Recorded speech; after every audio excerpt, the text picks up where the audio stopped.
Juízes, capítulo 8.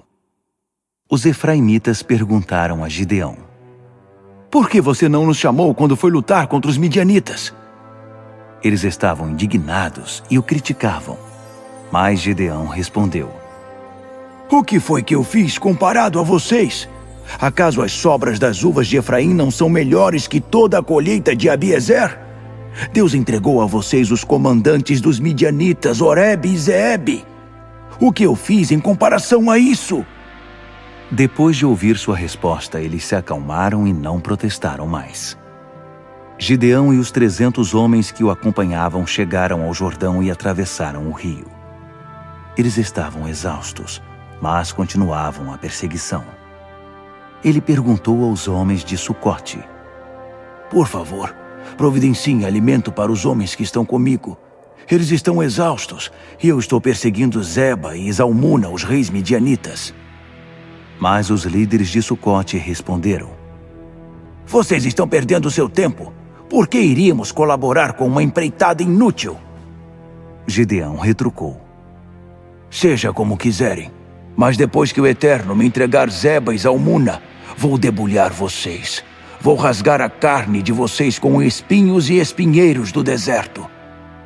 Dali partiu para Peniel e fez o mesmo pedido.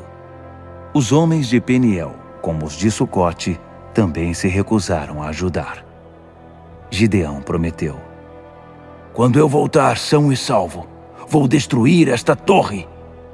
Zeba e Zalmuna estavam em Carcor com um exército de 15.000 homens, os que sobraram dos exércitos dos povos do leste. Eles haviam perdido 120.000 soldados. Gideão subiu pela rota dos nômades, a leste de Noba e Jogbeá, e encontrou o acampamento sem defesa e o atacou. Zeba e Zalmuna fugiram, mas ele perseguiu e capturou os 2 reis midianitas. O acampamento inteiro entrou em pânico. Gideão, filho de Joás, voltou da guerra, passando pela subida de Heres. Capturou um jovem de Sucote e o interrogou. O jovem escreveu o nome das 77 autoridades de Sucote. Então Gideão procurou os homens de Sucote e disse: Aqui estão Zeba e Zalmuna. Vocês zombaram de mim dizendo que eu nunca iria capturá-los. Vocês não quiseram dar nem sequer uma sobra de pão para os meus homens exaustos e ainda nos ridicularizaram, dizendo que o nosso esforço seria inútil. Gideão prendeu os 77 líderes de Sucote e os rasgou com espinhos e espinheiros. Depois, destruiu a torre de Peniel e matou todos os homens da cidade. Ele perguntou a Zeba e Zalmuna: Contem-me sobre os homens que vocês mataram em Tabor. Eles responderam: Eram homens muito parecidos com você, cada um deles com fisionomia de príncipe. Gideão disse: Eram meus irmãos, filhos da minha mãe. Juro pelo Eterno que se vocês não os tivessem matado, eu não mataria vocês. Dito isso, ordenou a Jéter, seu filho mais velho: Mate esses 2. Mas ele não conseguia. Não teve coragem de usar a espada contra eles, porque era muito jovem.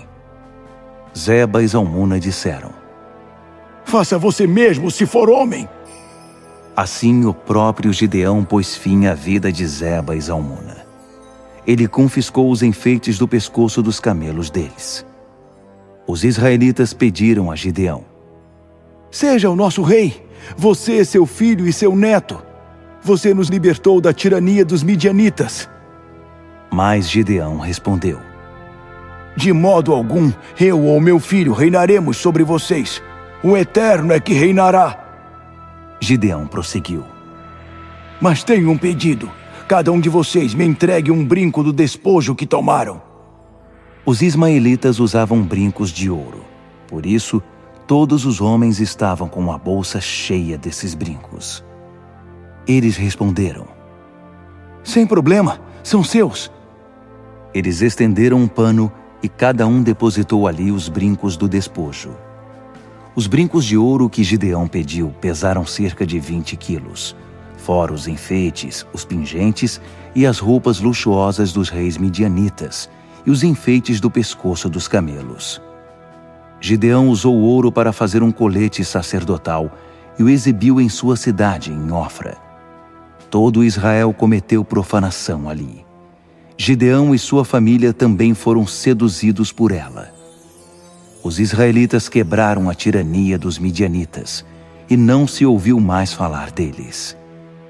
Enquanto Gideão viveu, a terra esteve em paz por 40 anos. Jerubaal, filho de Joás, voltou para casa e ali ficou. Gideão teve 70 filhos.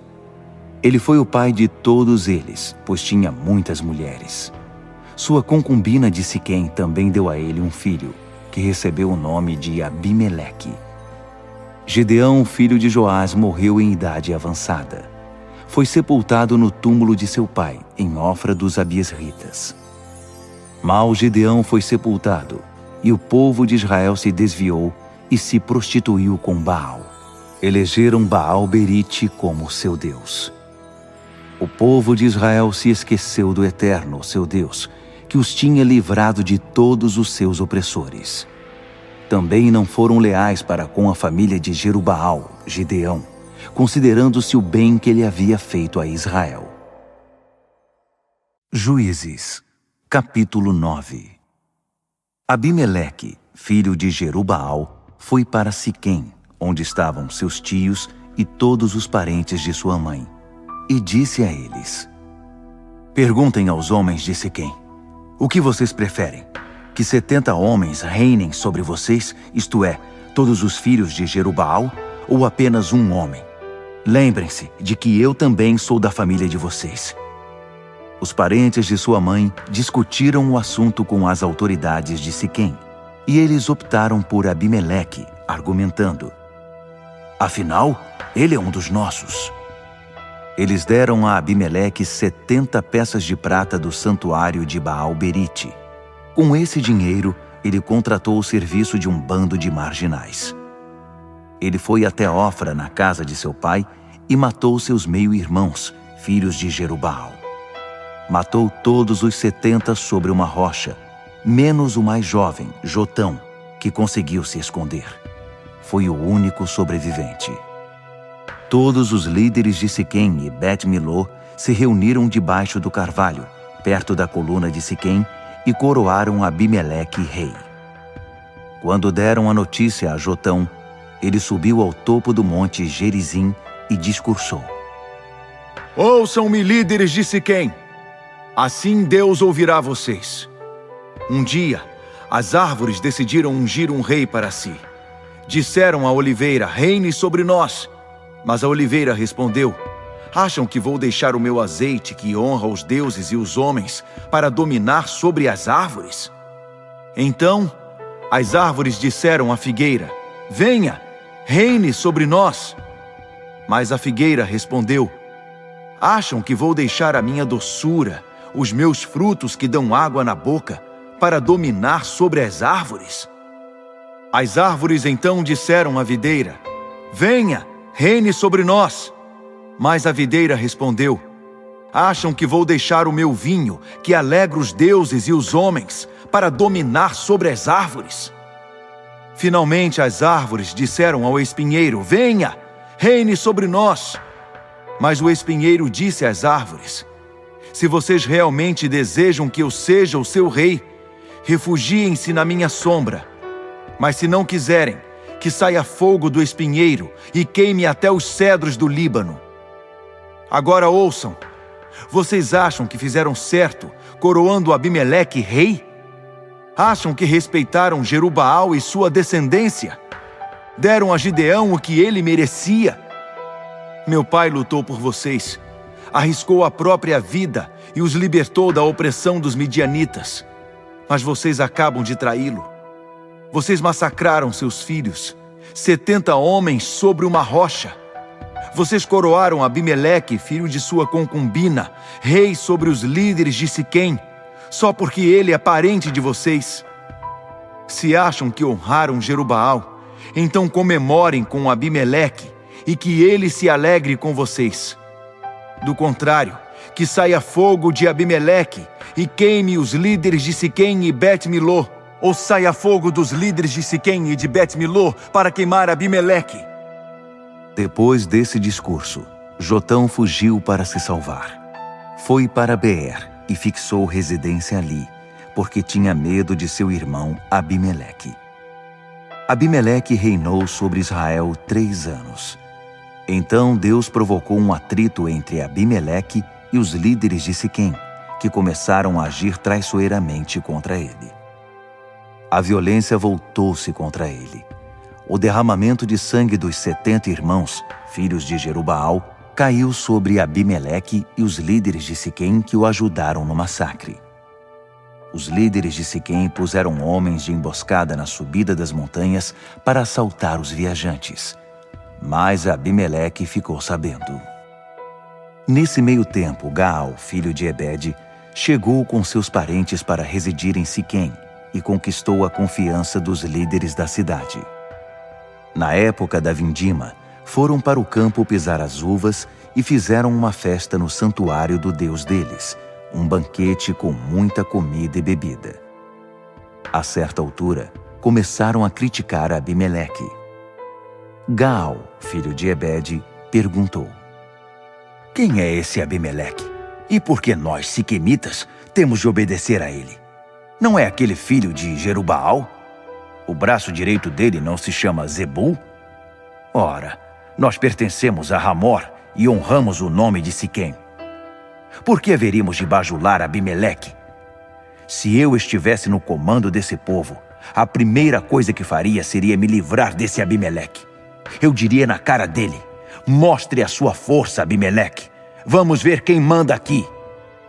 Zebul, governador da cidade, ouvindo o que Gaal, filho de Ebed, dizia, ficou furioso e enviou secretamente alguns mensageiros a Abimeleque com este recado: Gaal, filho de Ebed, e seus parentes vieram para Siquém e estão tramando contra você. Faça o seguinte: traga suas tropas esta noite e arme uma emboscada no campo. De manhã, logo ao nascer do sol, ataque a cidade. Gaal e suas tropas sairão ao seu encontro. Daí em diante você sabe o que fazer. Abimeleque e as suas tropas, divididas em 4 companhias, saíram naquela noite e armaram uma emboscada perto de Siquém. De manhã, Gaal, filho de Ebed, foi para a entrada da cidade. Abimeleque e suas tropas deixaram um esconderijo. Quando Gaal os viu, disse a Zebul: Veja, parece que tem gente descendo das montanhas. Zebul disfarçou: Parecem homens, mas são apenas sombras nas montanhas. E mudou de assunto. Gaal insistiu: Veja, são tropas descendo de Tabur Eres, o umbigo da terra. Uma companhia inteira está descendo pelo caminho do Carvalho dos Adivinhadores. Zebul disse: Onde está aquela sua coragem? Não foi você que disse: quem é esse Abimeleque? Porque temos de obedecer a ele? Pois aí está ele com as tropas de que você fez pouco caso. É a sua chance. Lute contra ele. Gaal, com o apoio dos líderes de Siquém, enfrentou Abimeleque. Mas Abimeleque venceu. Gaal virou as costas e fugiu, deixando muitos feridos pelo caminho até a entrada da cidade. Abimeleque permaneceu em Arumá e Zebul expulsou Gaal e seus parentes de Siquém. No dia seguinte, o povo fugiu para os campos e alguém deu a notícia a Abimeleque. Ele convocou suas tropas, dividiu-as em 3 companhias e armou emboscada nos campos. Quando viu que o povo estava em campo aberto, saiu e o atacou. Abimeleque e a companhia que estava com ele avançaram até a entrada da cidade. As outras 2 companhias perseguiram os que haviam saído da cidade e os mataram. Abimeleque lutou contra a cidade o dia todo, até que a subjugou e massacrou todos os moradores. Ele deixou a cidade em ruínas e jogou sal sobre ela. Quando os líderes da torre de Siquém ficaram sabendo disso, foram até a fortaleza do templo do Deus da Aliança. Alguém informou a Abimeleque de que o grupo da torre de Siquém estava reunido. Então ele e suas tropas subiram ao monte Zalmon, montanha escura. Abimeleque pegou seu machado, cortou lenha e a carregou nos ombros. Ele ordenou aos seus homens: façam o que eu estou fazendo, depressa! Então cada um dos homens cortou um feixe de lenha e foi atrás de Abimeleque. A lenha foi empilhada sobre o abrigo da torre, e eles puseram fogo em tudo. Todos os que estavam na torre de Siquém morreram, cerca de 1000 homens e mulheres. Abimeleque prosseguiu para Tebes. Ele sitiou Tebes e a conquistou. No centro da cidade havia uma torre bem protegida, e todos os habitantes da cidade, com seus líderes, se refugiaram ali, trancaram a porta por dentro e subiram para o topo. Abimeleque resolveu atacar a torre. Ele se aproximou da entrada para incendiá-la. Naquele momento, uma mulher jogou lá de cima uma pedra de moinho que esmagou seu crânio. Ele chamou seu escudeiro e ordenou: pegue a sua espada e me mate, para que eles não digam, ele foi morto por uma mulher. O jovem pegou a espada e matou Abimeleque. Quando os israelitas viram Abimeleque morto, voltaram para casa. Deus vingou o mal que Abimeleque tinha feito contra seu pai, matando os seus 70 irmãos. Deus fez recair sobre os homens de Siquém todo o mal que tinham feito, a maldição de Jotão, filho de Jerubaal.